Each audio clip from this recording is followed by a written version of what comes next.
Good morning नमस्ते सबैजनालाई। आज चाहिँ यो भिडियो बनाउनु पर्ने रिजन चाहिँ के भन्दाखेरि अघि बिहानदेखि प्यान्ट परिरहेको थियो र अहिले चाहिँ रोकिरहेको रहेछ र अहिले चाहिँ यहाँ चाहिँ ठ्याक्कै भिडियो बनाउनुको रिजन चाहिँ के भन्दाखेरि यहाँबाट अहिले अलिक टाढासम्म चाहिँ भ्यूहरू चाहिँ क्लियर देखेको भएर चाहिँ अझलाई पनि देखाइदिउँ भनेर चाहिँ बनाउनको लगाइदिनु सक्नुहुन्छ। बादल सान्छ त्यो टाढा देखिरहनुहोस्, त्यो सब थैको हरिसिद्धि गोदावरी एरियाको हो।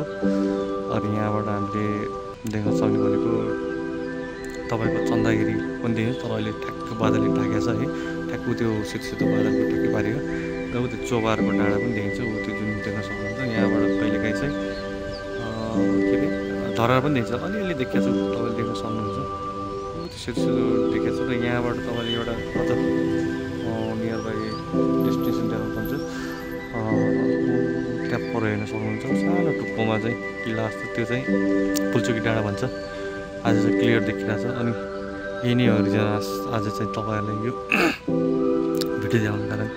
र त्यो रुखहरू जङ्गल जस्तो देख्नु भएको छ, त्यहाँ चाहिँ कस्तो राम्रो चाहिँ अब त्यो रुखै हो होइन, अलिक राम्रो यो सिजनमा चाहिँ पलाउँदो रहेछ। अहिले चाहिँ भाइरल रुख भनेर पनि चिनिन्छ हाम्रो यता।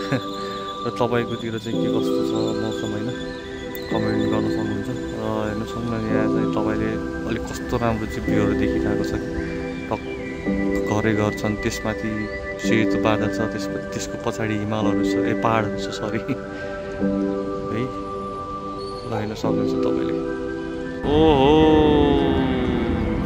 यो चाहिँ ठुलो प्लेन कतारको, नेपालमा आउने सबैभन्दा ठुलो प्लेन मध्ये पर्छ यो चाहिँ।